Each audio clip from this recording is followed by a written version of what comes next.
Blog Talk Radio. Are you ready to take a bite out of the competition? Are you looking for ideas to make your business better? Welcome to the Core Business Show with Tim Jacquet, sponsored by Apple Capital Group. At the core of every successful business, you'll find people making a difference. And with each episode of the Core Business Show, we talk with those people, examine those ideas, and explore the strategies that make them special. Now, the host of the Core Business Show, Tim Jacquet. Well, good afternoon, everybody. Tim Jacquet with Apple Capital Group. We are having our show now called the Core Business Show. So just to begin with, we have a special guest today. It's Mike Brooks, who is known as Mr. Inside Sales. So we're doing kind of a simulcast at the same time as the webinar. So what we're going to do is tap you into the show that's going to start at less than probably 30 seconds. If you have any questions, again, you can call in at 347-324-3460, 347-324-3460, or you can post a question in the chat room and I will read it out loud on the air. And if you do call in, turn down your radio and press 1 so you don't get any feedback. I'm going to turn this over to Elaine, and she'll go ahead and move forward with Mike Brooks. Welcome to the program, Elaine and Mike Brooks. Well, thank you very much. Good morning, everyone. This is Mike Brooks, Mr. Inside Sales, and I'd like to welcome you to today's webinar, 5 Secrets to Successful Prospecting Over the Phone.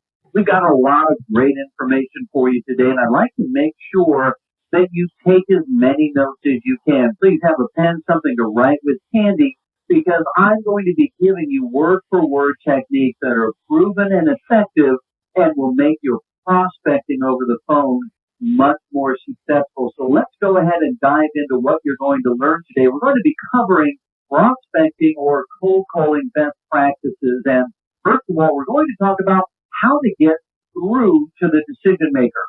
I don't know about you, but if you've been making cold calls or prospecting calls, sometimes the gatekeepers can not only prevent you from getting through to the decision maker, but after you get screened out a few times, it can get hard to continue to pick up that phone.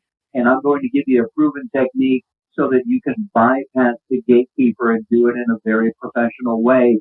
Number 2, I'm going to also talk to you about the most effective opening to use, and also I'm going to tell you why the opening that most people use is not only not effective, but it's counter-effective. In other words, it actually signals to everyone that you're a salesperson. We're going to teach you how to avoid that.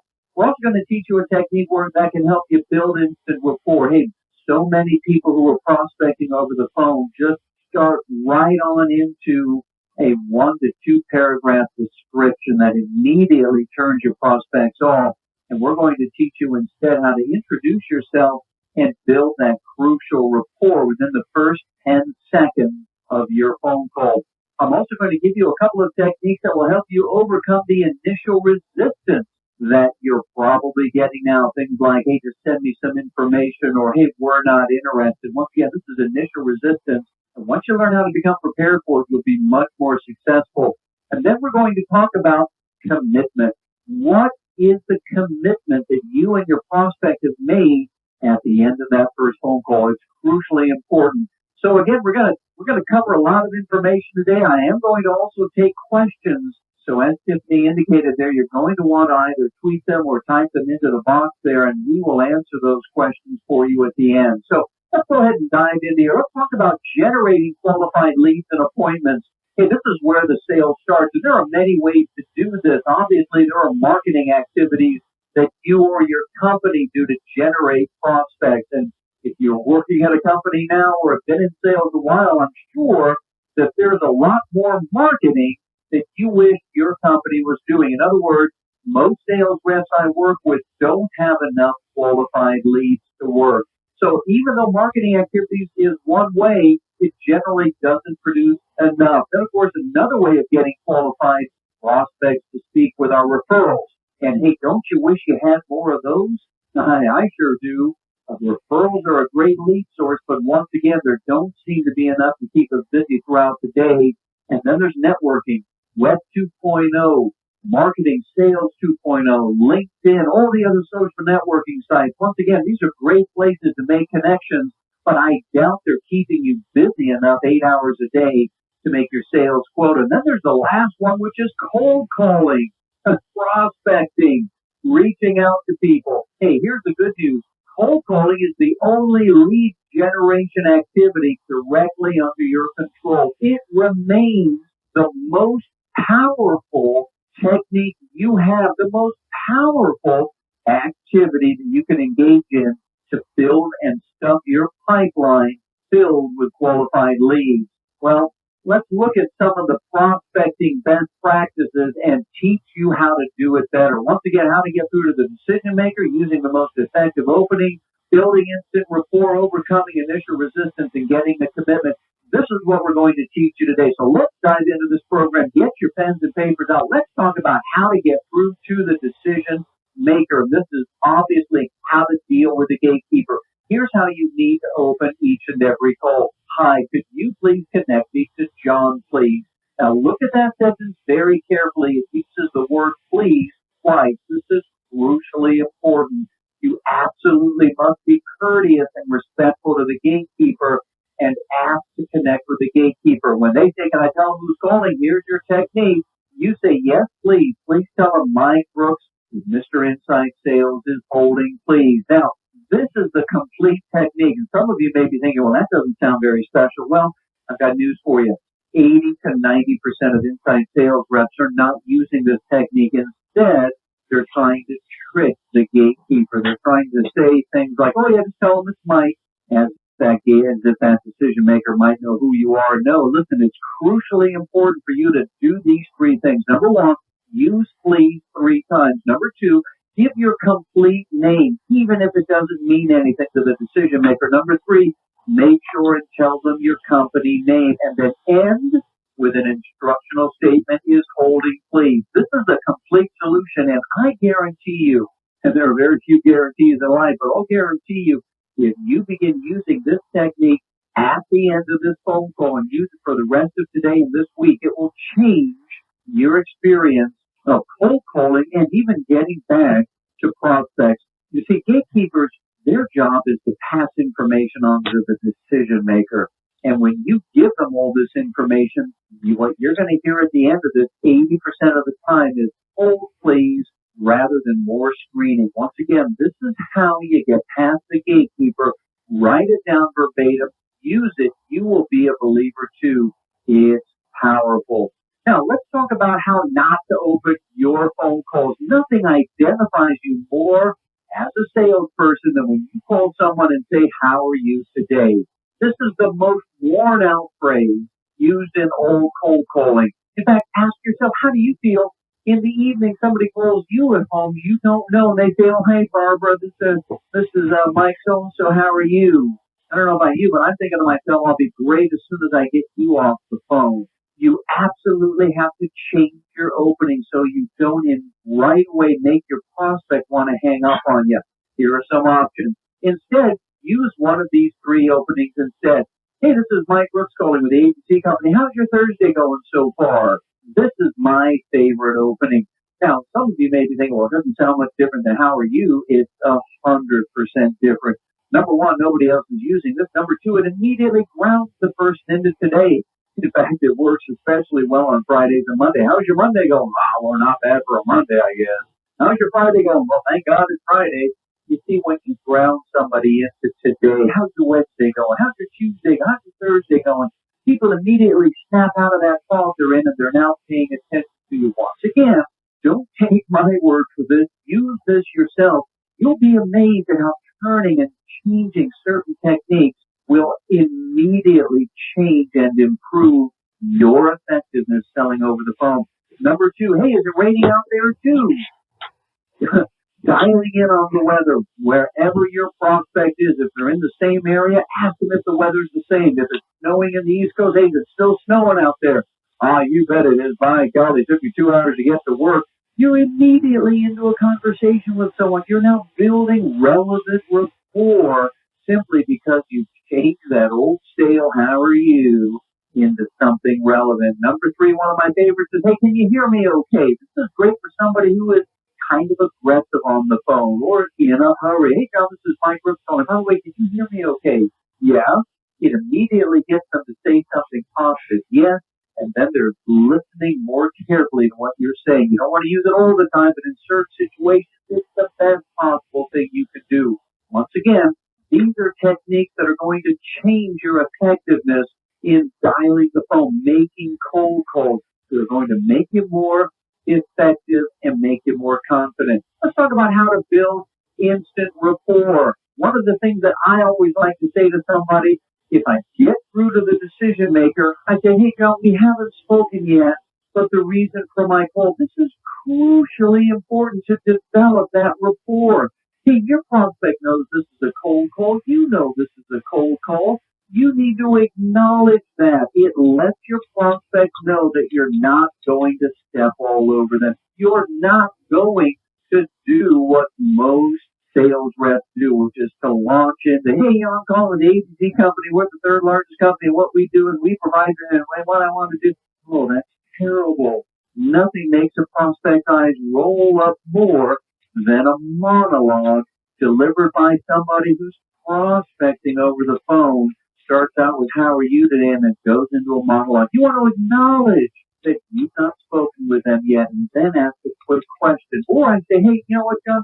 Thanks for taking the call. You know, I got your name from the association's list. And let me tell you briefly the reason for the call. So yet again, what you're doing is you're building a bridge to your prospect by letting them know who you are and how you got their name. Again, this builds crucial instant rapport.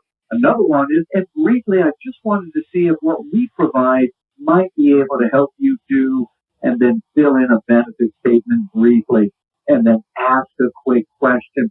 I'll tell you now, I can make all qualifying scripts, all cold calling and prospecting scripts 100% better just by taking that first paragraph or two, eliminating it, and chunking it down to these types of statements, turning a 1 or 2 paragraph opening into 1 to 2 sentences will change the receptivity of all of the prospects you're working with. Once again, put these into your scripts, rewrite your openings now, use these on the phone. It will change how effective you are. Ask a qualifying question now. Let me ask you this. If I could show you XYZ, would you be willing to take a few minutes to find out how it may help you? That's how you change your opening and build relevant rapport. Let's talk about the one response to handle initial resistance. By the way, this response is going to work if you get, hey, I'm not interested, which of course is a reflex response, or if you get, hey, we already have a company that we deal with. Any of those responses, any of those initial reflex responses that your prospects throw out to you, you know, the blow off and the brush off that you get over and over again is why most salespeople hate cold calling, hate prospecting, and who can blame them? Everybody hates being rejected. Well, here's your answer. Here's how the top 20% sales reps handle those initial blow-offs and earn the right to present their product and service. Here's what they say. If they say, hey, I'm not interested, or any of the other blow-offs, you say, hey, I totally understand, John, and believe me, I'm not calling to sell you anything today. Rather, I'm here to see if there might be a fit between our two companies, and if there is, then simply to offer you an additional resource that you might be able to use later on. Let me ask you a quick question. If I could show you a way, or what would it mean to you if we could, or how important is it for you to, and again, you then put in a sentence or a question here that matches up with your product or service. But the key to overcoming blow-offs and initial resistance is to be prepared in advance. And this one response here will save you time and time again. It will build confidence, and it will allow you to engage with your decision maker. And I'll tell you now, again, I work with thousands of sales reps throughout the year with them. What blows my mind still is that they've never been given these basic tools to help them be successful. And that's what creates phone avoidance. You know, where that phone weighs 400 pounds, hard to pick up. Doesn't need to be that way. Hey, I understand, John. Believe me, I'm not calling to sell you anything today, so relax. Instead, I'm simply here to see if there might be a fit between our two companies. And if there is, I'll simply give you an additional resource you might be able to use later on when the need arises. Hey, quick question. If I could show you a way to streamline your production process there and save you 10%, is that something you might want to learn more about over, let's say, the next 2 or 3 weeks? Simple as that. You see how natural that sounded? It didn't sound like I was reading a script, did it? You see, that's the beautiful thing about having a script. You can adjust and adapt it to the person you're talking with. Let me give you another one. I'm sure you get that response. Hey, just send me your information. Right? Just email me something. Email me your V card. Email me some information. You know, John, I'd be happy to email you our information. Problem is, John, I've got a 64-page PDF file that I can email to you. But do you mind if I ask you just a couple of quick questions so I can only send to you that part that you're going to be the most interested in? Wow, what a wonderful response this is. If it fits your product or service, maybe you got a 10-page or 3-page or 200-page. This one response, again, being ready for the initial brush-offs and blow-offs you get, changes everything that you do with your prospect. Again, it allows you to earn the right to qualify. Now, we don't have time in this webinar to talk about the importance of qualifying, but that's where the sale is made. Some people think it's made on the coast. Wrong. It's made in this initial phone call where you qualify a prospect. This gives you a chance to do what 80 to 90% of your competition can't do, and that is to earn the right to have a conversation. But the way you do that is by being prepared with things that work. In other words, being prepared with proven responses to make it more effective. So make sure and use that the next time you get the blow off. Hey, just email me your information. Just send me some of your information. That's what you use. Now, let's talk about getting a commitment for the next call. I'll tell you now, so many inside sales reps, and by the way, outside reps too, do not get a commitment on that next call. And many times they're afraid of asking for one because they think the prospect is not going to commit. And of course, that just tells you that prospect isn't very well qualified. Well, when I get off the phone with a prospect, I always have a commitment for that next call. I either have an appointment or a date for the next contact. And by the way, this is a great way of finding out who's qualified and who's not. And that's very simple. You just say, hey, Johnny, I've got my calendar here in front of me. Let's go ahead and schedule a call for next Tuesday. Is 10 o'clock good or is later in the day better for you? You tell me. And hey, if that prospect isn't going to commit to that, then they're probably not going to be very qualified, are they? How about decide what's going to happen before then? And this sets up your next call. I tell you what, I'm going to send out that information we've just identified that's important to you. Do me a favor, go through pages 10 to 15 especially. Make some notes on that's going to apply directly to your situation. When I get back to you next Tuesday, we'll cover that. And guess what? Now when you get back to that prospect, you get to say, hey, John, I've got some exciting news. I'm sure you went through pages 10 to 15. Let me just point something out to you. Grab that brochure, that information, pull up that email. Let me go through that with you. That's how you get a commitment and set up your next call. Hey, what is your prospect committed to doing before that next call? Are they going to get the other decision makers in the office? Are they going to be prepared for the demo? Are they going to have things ready for you? Get a commitment from them and also give them a commitment on your end, what you're prepared to do as well. Getting a commitment is one of the most important things you could do. And if you're a leader of the sales team, I would make sure that every single one of my reps has a commitment we've all identified on in advance, and I would hold them accountable to getting that commitment. That's how you end a proper call. Hey, successful prospecting is made up of being prepared in advance. That's probably the most important thing I can teach you. As you can see, and this is the beautiful thing about sales, 80% of the objections, 80% of the selling situations, the blow-offs, brush-offs, 80% are the same all the time. You get those same objections last week, the month before, December of last year. You get them now too. If you can learn how to be prepared for them in the way I just told you, you'll be very successful. Using proven scripted responses. Hey, the top 20% know how to handle those 80% of the objections, and because of that, they're successful 80% of the time. Are you practicing perfection on each call? I love being in front of a room of 500 sales reps, and I say, hey, everybody who thinks that practice makes perfect, raise your hand. 95% raise their hand. Guess what? Practice doesn't make perfect. Practice makes permanent. And this is why 80% of sales reps struggle. They practice poor selling techniques over and over again, then guess what? They get really good at not doing things very well. I'll tell you something. There is something that you can do in every area of your sales presentation to get better, and I'm going to show you briefly what that is. I have a very special offer for you. It is a 5-CD series that contains all of the scripts, all of the cold calling techniques, all of the closing sales techniques that you can use to be successful. The $249. And today, for this webinar only, and I'm going to send you over a buy link on the right-hand side. You can get this for just $149. You go to mrinsidesales.com/cold, and that's how you do it. And again, this is a complete system. I'm just making 25 sets available, but I'm also going to throw in my ebook, The Complete Guide to Cold Calling. Would you like 60 pages of word-for-word scripts and rebuttals to what you face every day? I'll bet you would. I'm going to make this a very brief offer. I respect your time. I want to get to your questions, but I know that there are people out there that would like to get better. There are people out there who want to double and triple their sales, and what these two resources do, it's a $300 value combined. I'm letting 25 of these sets go for a sale price for just $149. You can either click on the link here on the right, or you can go to mrinsidesales.com/cold.htm, and you will have two resources that will change your sales career.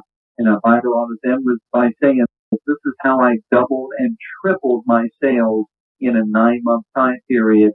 So if you like what you heard today and you'd like to get more of these proven resources and tips, then do yourself a favor and take advantage of this.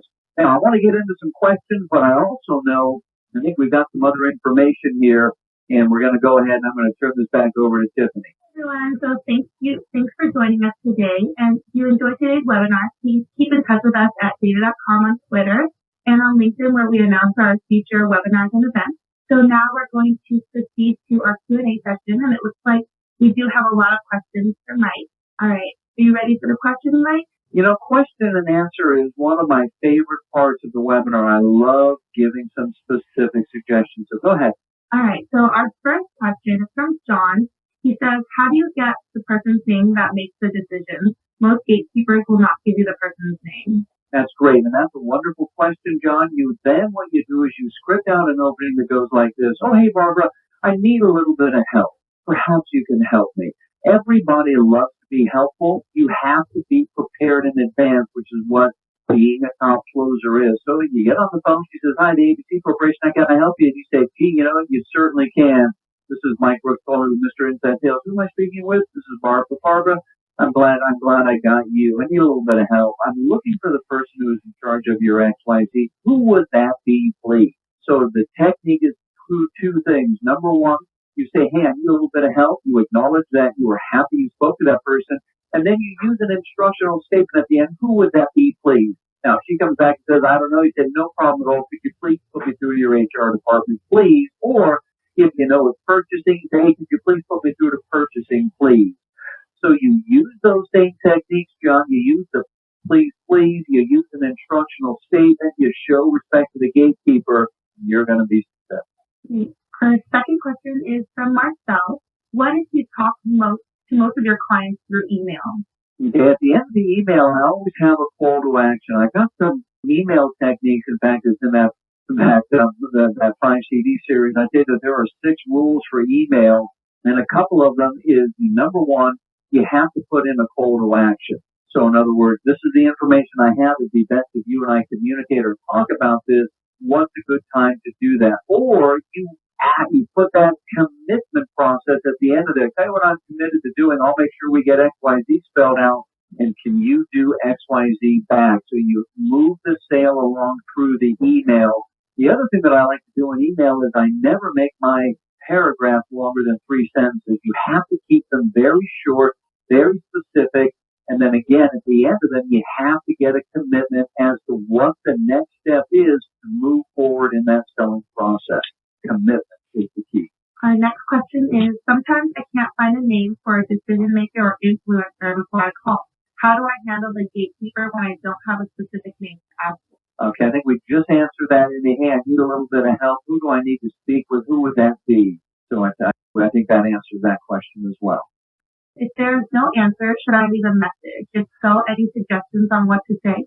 That's a great question. We're talking now, the subject here is voicemail. And that's a whole subject, too, that I cover in this information. Let me tell you what it is. Number one, I don't leave a voicemail message because most people don't return the message. Probably been your experience as well.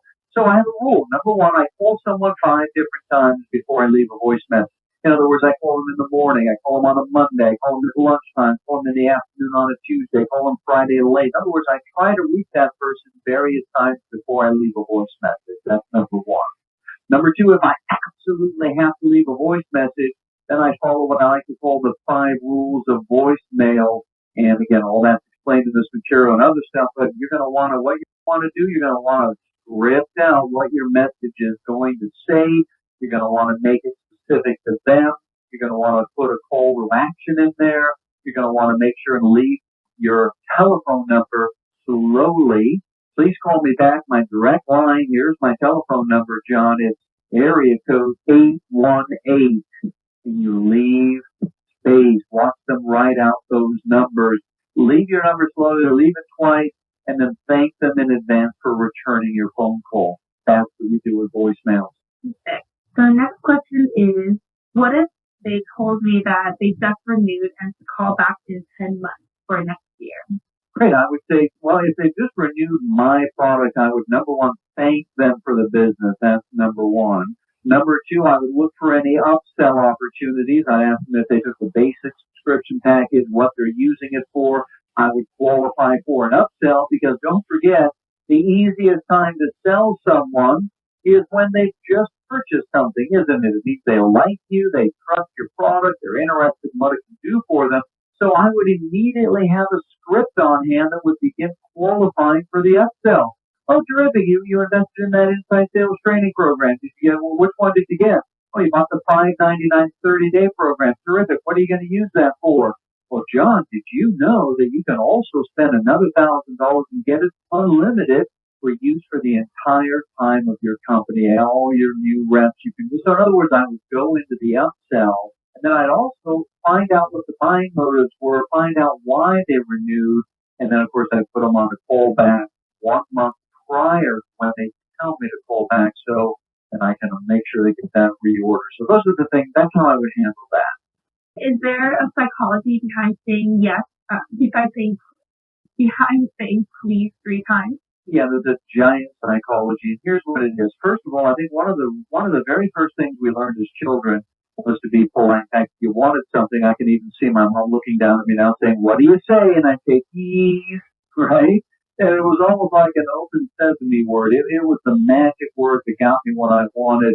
It taught me to be polite. And then that carried over into adulthood. Think about it. How do you feel? You're driving down the street, you're trying to merge on the freeway, and somebody actually slows down and lets you onto the freeway. How does that make you feel?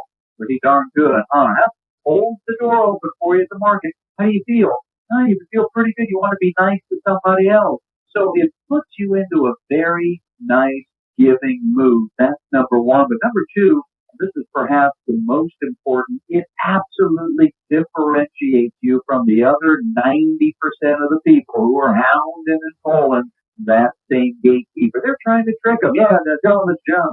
Well, John who? John Smith. Well, John Smith with what? Well, John Smith with the XY. You just tell them I'm holding. I mean, it's everybody. You probably know this. Many people are rude when they call. I got news for you. You come in and say, "Hi, yes, please connect me to John, please."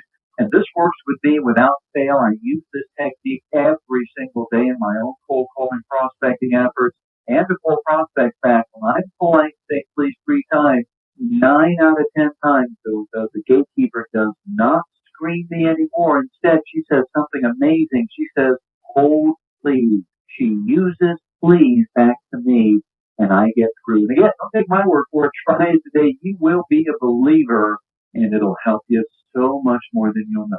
Right. Our next question is from Lynn. She's asking, are there specific times of the day to make cold or prospecting calls?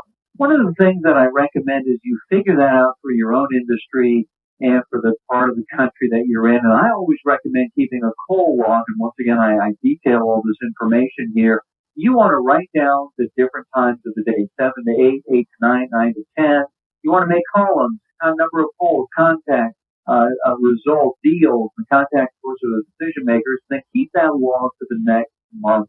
Beautifully write down how many dials you're making per hour, record the number of contacts with the decision maker and what the results are.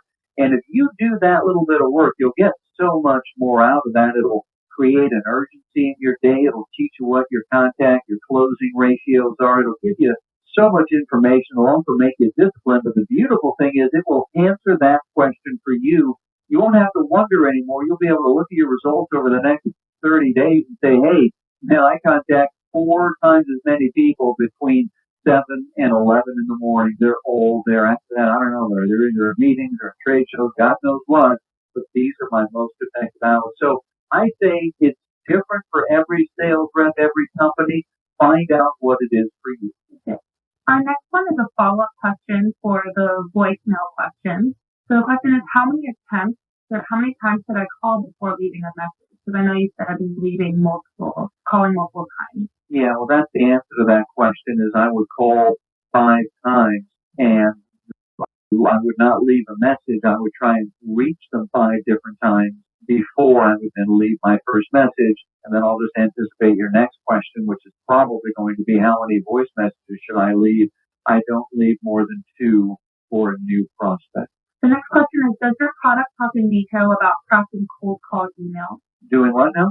It says, does your product talk in detail about crafting cold emails?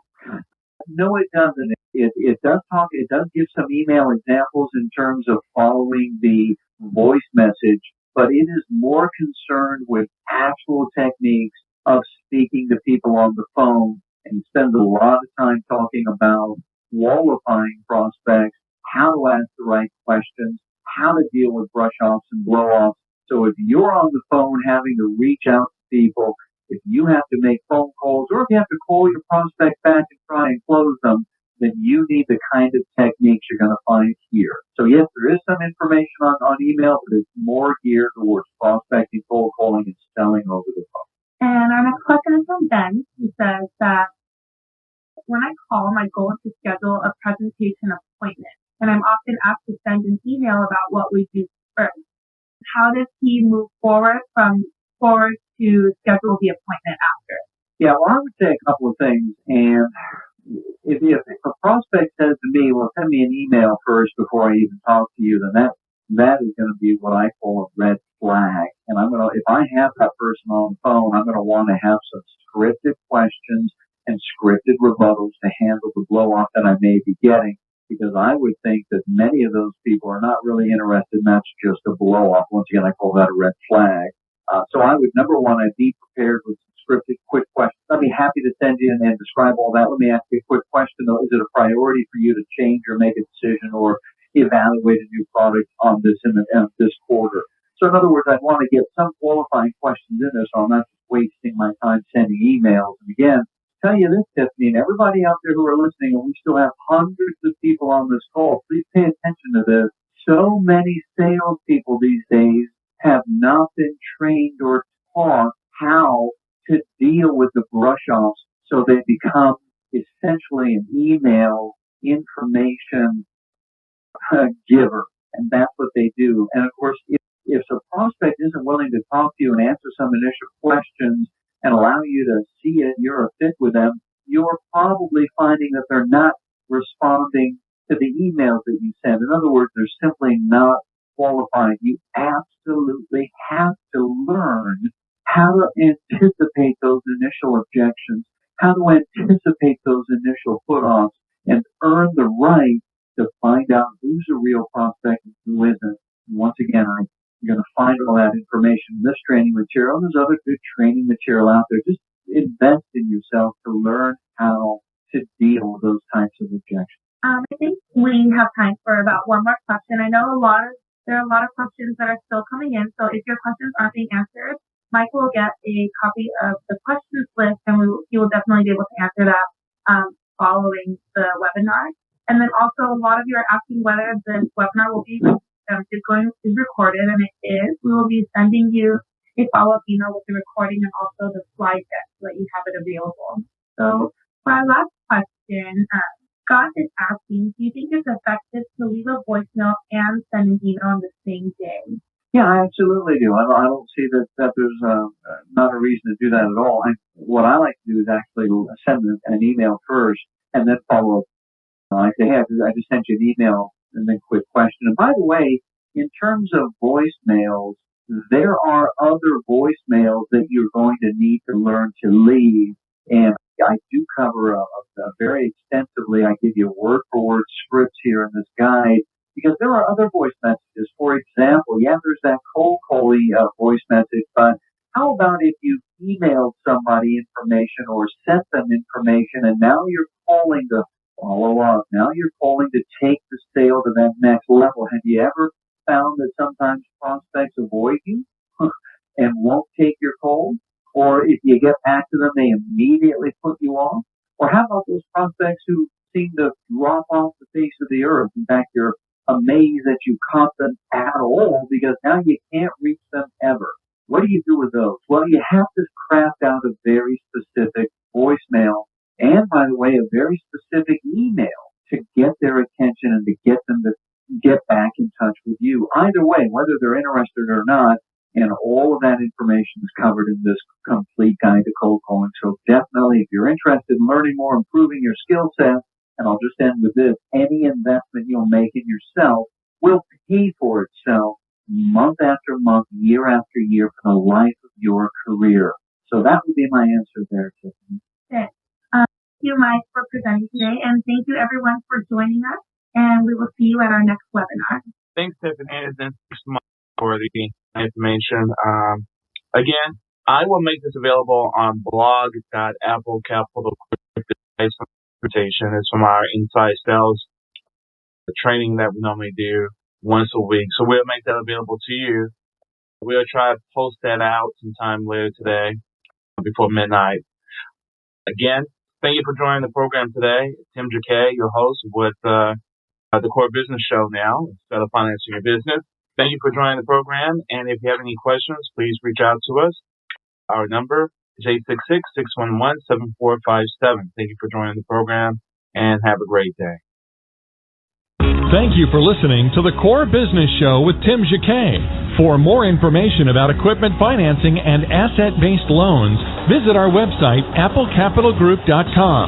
That's applecapitalgroup.com. Or call us at 866-611-7457. We hope you'll join us for our next episode. And remember, you can always get to the core via iTunes. You'll find all our previous episodes there. And thanks again for listening to the Core Business Show with Tim Jacquet.